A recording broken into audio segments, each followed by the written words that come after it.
Hello everyone, thank you for joining me. I wanted to show you my latest redstone creation.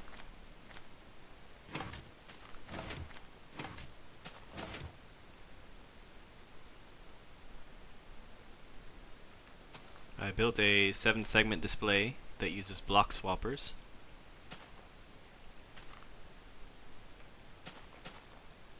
And basically I got tired of seeing all of the single color 7-segment displays that just use pistons to push out or pull in blocks. But of course this won't be quite as useful now with the 1.2 patch coming up, where they have the light blocks, which will make creating 7-segment displays easier.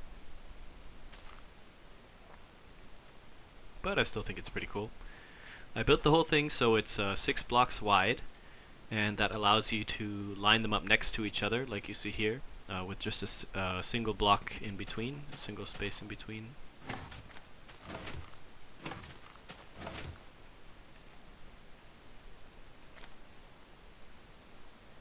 And I know it's pretty slow, just swapping out all of the blocks and all the redstone behind it takes some time. But seeing as most of the redstone creations that use displays like this are pretty slow to begin with, I hope someone will still find use for it. I know people use it for calculators and games and computers built in Minecraft. So hopefully someone will still like it and use it.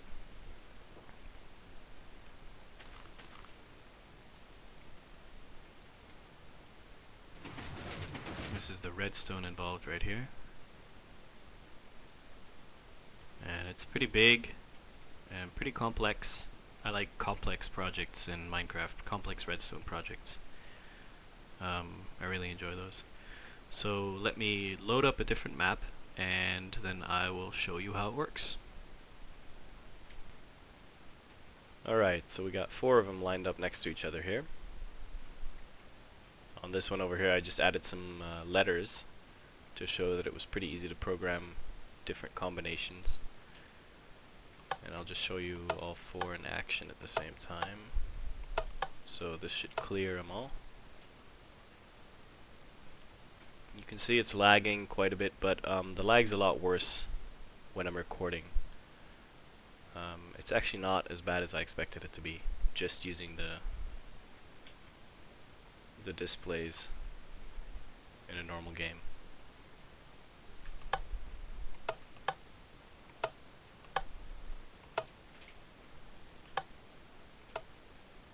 So it should read 1, 1, 2, 3.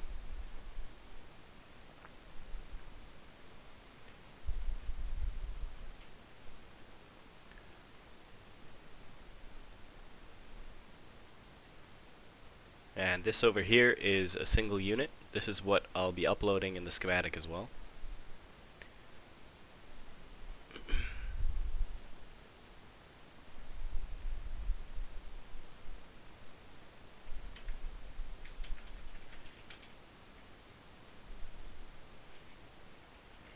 What I want to do is I'll just go through each stage and explain what happens at each step, explain how the machine works. So we start at the input panel right here, and when I push a button it sends a pulse down the white wool at the bottom all the way to the back, and it'll send it up this redstone torch tower. And this tower right here defines which segments are on and off. Whenever you see a torch on this side, then it means the segment is off. Whenever you see a torch on this side over here, like here, it means the segment is on. So we see there are 7 blue wool lines, and each one of those corresponds to a segment. We have the 3 on the bottom are the horizontal segments, the bottom horizontal, the middle, and the top. And then the next 2 are the ones on the right, So the bottom right vertical segment, and then the top right vertical segment, and then the next two are the ones on the left, bottom and top. And if we just look at the clear line as an example, this right here is the clear line. So it means that when a pulse comes in this line, all the segments have to be turned off. So you'll notice there's 7 torches on this side. We have 1, 2, 3, 4, 5, 6, 7, and none on the other. So if you program this section for different combinations, then you have to have a torch on either the on or the off side for each segment. And the next section is this sandstone section right here. At the same time, whenever you push a button, a pulse gets sent in this blue wool here, which spirals up on the other side, and it will then pulse to the rest of the machine based on which segments have to be flipped. So this sandstone section figures out which segments have to be inverted, and then based on that it will send a pulse down the appropriate lines, and it'll do that in groups. You probably noticed before when I was doing the demonstration that I can't flip or invert all of the segments at the same time. I have to do it in groups. So the groups I can do are the 3 horizontal ones. I can do those at the same time. Then I can do the 2 vertical ones on either side at the same time. So the 2 on the right or the 2 on the left. And based on which ones have to be inverted, this component here will delay the pulse. For instance, so we have a pulse delay right here and a loop right here. For instance, if we have to invert one or both of the right vertical segments, then the pulse will get transferred through this delay here, the delay circuit, before inverting one of the left ones, because I have to wait until the segments are finished flipping. And after that comes this small section, which is this sandstone section here. And this section changes how the pulses are delivered to the machine down here for the vertical segments. Basically, I have pistons. You see the pistons underneath the green wool going along here, and what these pistons are responsible for is transferring a pulse vertically, which then meets up with one of the horizontal gray wool lines. And each one of those gray wool horizontal lines corresponds to one piston in the display. 1 or 2 pistons, sometimes it's more than one, but basically whenever you flip a certain segment or a combination of segments, then the pulse gets sent down into one of these 3 horizontal sandstone lines here, and they are responsible for then timing at what point these pistons fire that are underneath the green wool, in order to send the pulse vertically and then to the horizontal sections. Wherever you see a yellow bit of wool, that is an input. We have one right here, and then we got 2 on the other side for this line, and this top one here is responsible for the horizontal segments. So when a pulse comes in here, the pulse gets transferred around through these repeaters and will send power to the pistons after a certain delay, and that's responsible for one segment, for one horizontal segment. In order to change the segments in the display, you have to use pistons, a lot of different pistons, and you have to use the pistons more than once. So the pulse just sends, or this control circuit here just sends the very first pulse that is required of a certain piston, and any subsequent pulses are handled up in the gray wool, which we'll get to in a bit. The vertical segments were a little more complicated to do. Basically, this middle section here is responsible for all of the timing of firing the first piston in order to change a certain vertical segment. So that's for 4 vertical segments. However, we can't change all 4 at the same time. We can't change vertical segments that are not on the same side of the display, just because of the way the display is built. So we have an input line here and one over there. This one is responsible for changing the 2 vertical segments on the left, and that one over there for the ones on the right. But it won't actually transfer power to the pistons unless power is held to these pistons down here first. So if we want to flip a certain segment and we have a pulse coming from one of these blue lines, then that's what this section here does. It actually first holds power to this bottom section for a certain segment, so either this side, which will push up half of the orange wool blocks, or the other side, which pushes up the other half. And then after that, and it has to hold it there for, I think it's 40 ticks, something like that. And then after that, shortly after that, it has to send a pulse into either here or that block over there in order to flip one or both of those segments. So based on which pistons are raised up from below here, this pulse will then be transferred to the appropriate pistons in timing, with timing. So after the pulse goes first to the first piston, right here for instance, then after a certain delay it has to go to the second piston, and that is based on the timing that is required in the display in order to swap a segment. So I don't think I explained that very well, but hopefully you get the gist. It's a little complicated, I know. So the next thing that happens is the power is transferred vertically through this green wool, these green wool towers, and it's transferred up to the appropriate gray bus.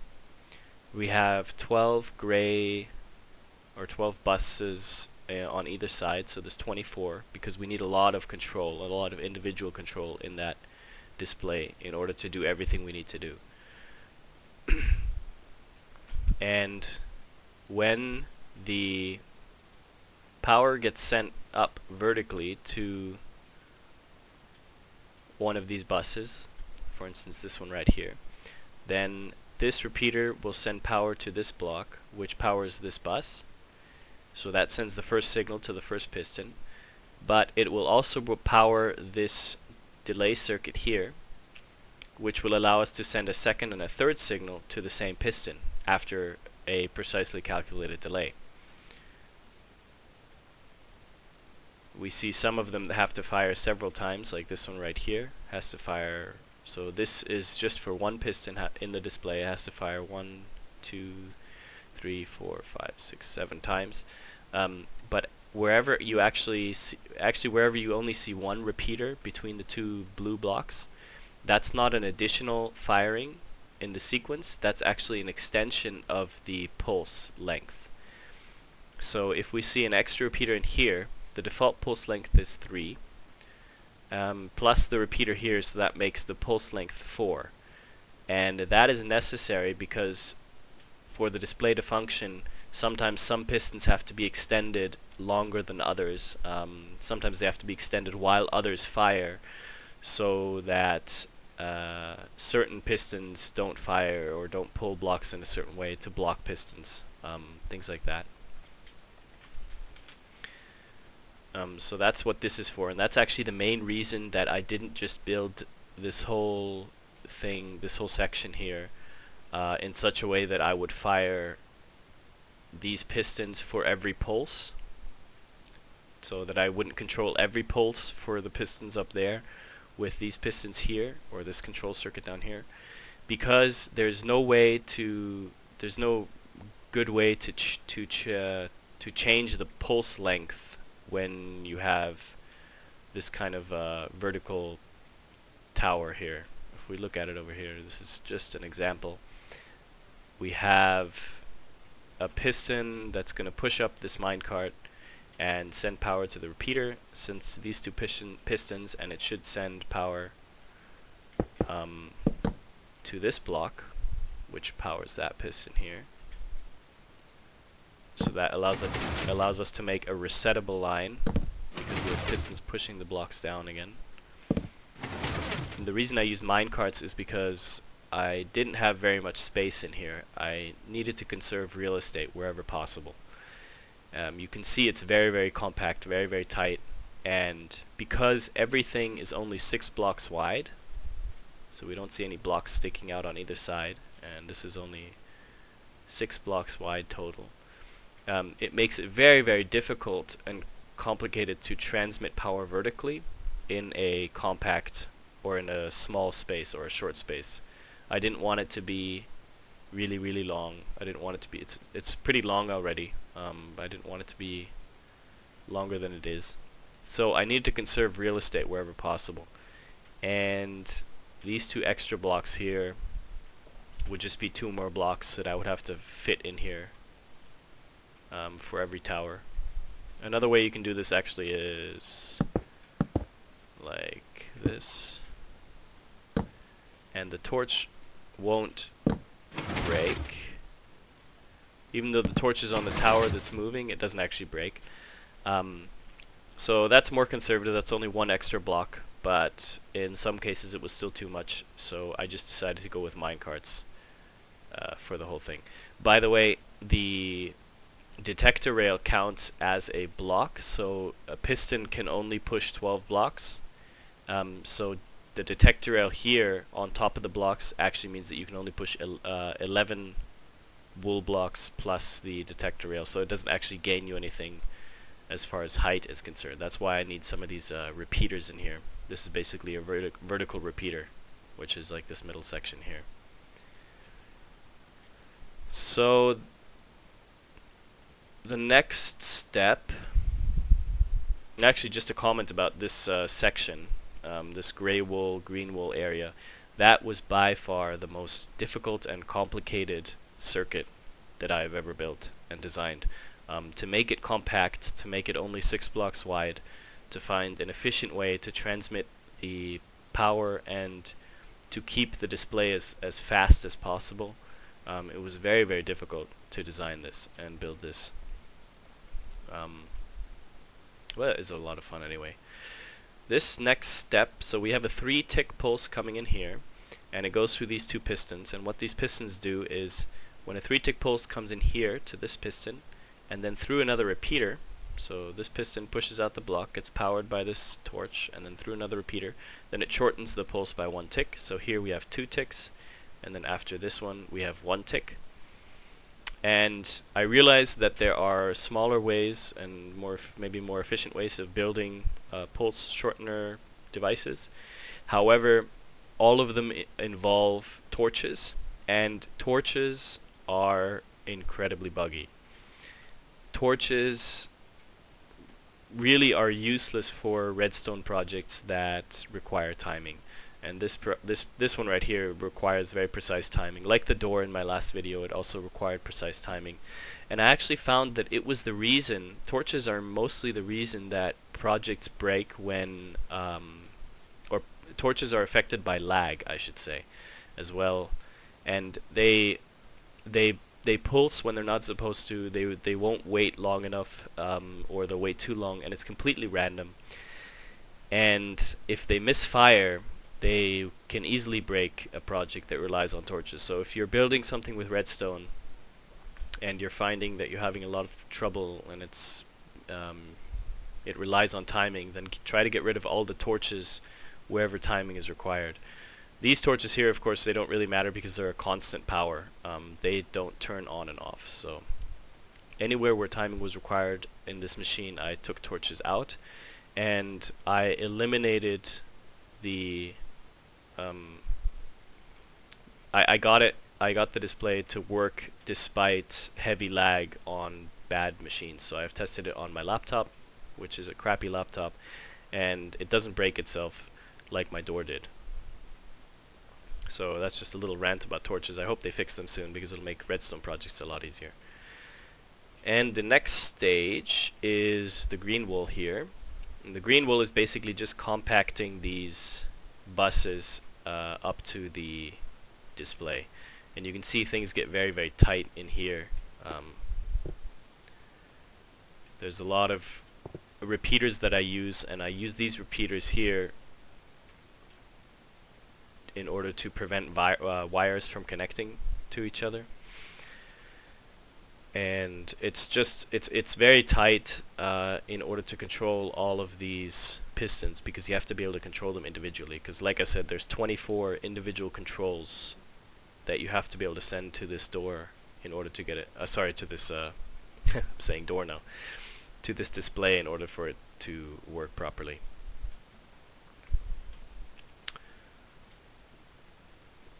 Right, and that's the display in a nutshell. If we just fly over here. And this demonstrates yet another big problem with redstone in Minecraft, the directional issue. So the display facing F1 or F3 works fine. F2 and F0 break it. Right now this is in a cleared state. If we just do a number 8.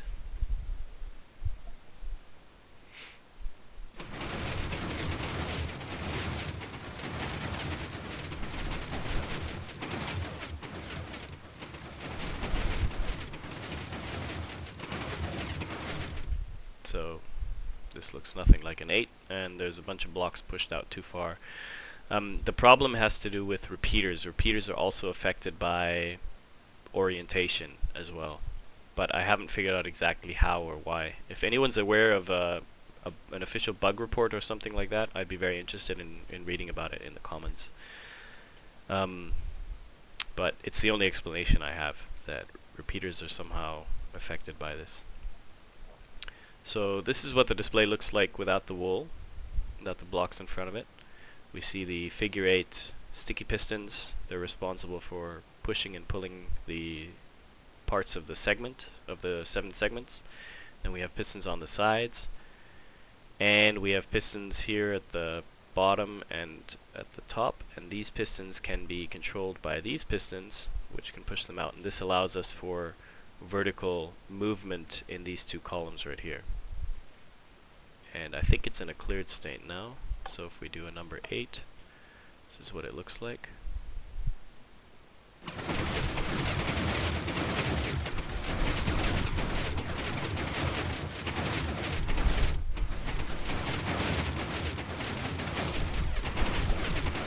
You see there's a lot of stuff going on, and you can see the 3 different stages. So if we clear this again, the first stage is the 3 horizontal ones.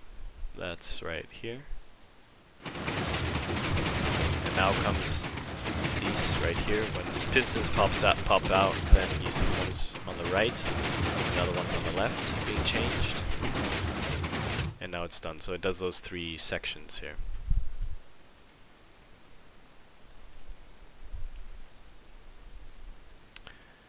Yeah. So that's the display. A lot of people asked me, well, actually, first off, I wanted to say thank you for all of the positive comments and feedback I got for my last video. I really enjoyed making the door, and I'm glad you guys enjoyed the video, watching it, and some of you said you learned something from it and stuff. And a lot of people asked me how one goes about making big redstone projects, complex redstone projects. And you can see here as I'm flying through my world that it just takes a lot of work. It takes a lot of time, a lot of trial and error, playing around with it. You have to enjoy it, I guess. You have to enjoy puzzling and enjoy redstone. And yeah. When building these kind of projects, very important is that you build everything modular. You can't just set out and say you're going to make a big project like that and make it work. You have to break it down into modules that are easier to build, and then build each module individually. At least this is how I do it. You build each module individually, and then in the end you connect them all together to make it to make it do the grand, for the grand finale, I guess. Over here we see some of my first attempts at vertical data transmission with these towers here. And this is the world I'll be putting up for download as well in the link, so you can check it out. Right over here, this is where it all started, with this little contraption. This was just the display, the bare bone, if you will, with the pistons, and I had to figure out how much control I needed. So if you look back here, all of these levers are an individual control line that has to come into that display in order for it to work. So there's quite a lot. It's very compact. So as an example, if I wanted to swap these two white wool blocks with the glass ones in the back, I would pull one out, pull that one out, push this one. Now you have to do a 1 tick to push this glass block out, pull it back, push this one out, back, pull that one, push this one, do a 1 tick, there we go, pull this one back, push this one back out, and there you go. That's how you flip a horizontal segment in this kind of design. The vertical ones are a lot more complicated. They take a lot more steps, and I don't think I'm going to go through that right now. But yeah, you can download it and play with it, and you can see how it works, how it does the individual steps if you want. And maybe someone will find a use for it in one of their redstone projects. And can employ it in their world.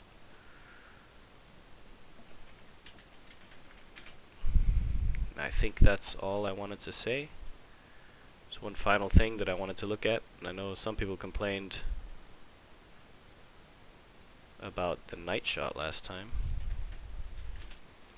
but it just looks so cool. If we do this by night, so we're going to go from a blank display to the number 8, and you can see all of the different parts moving.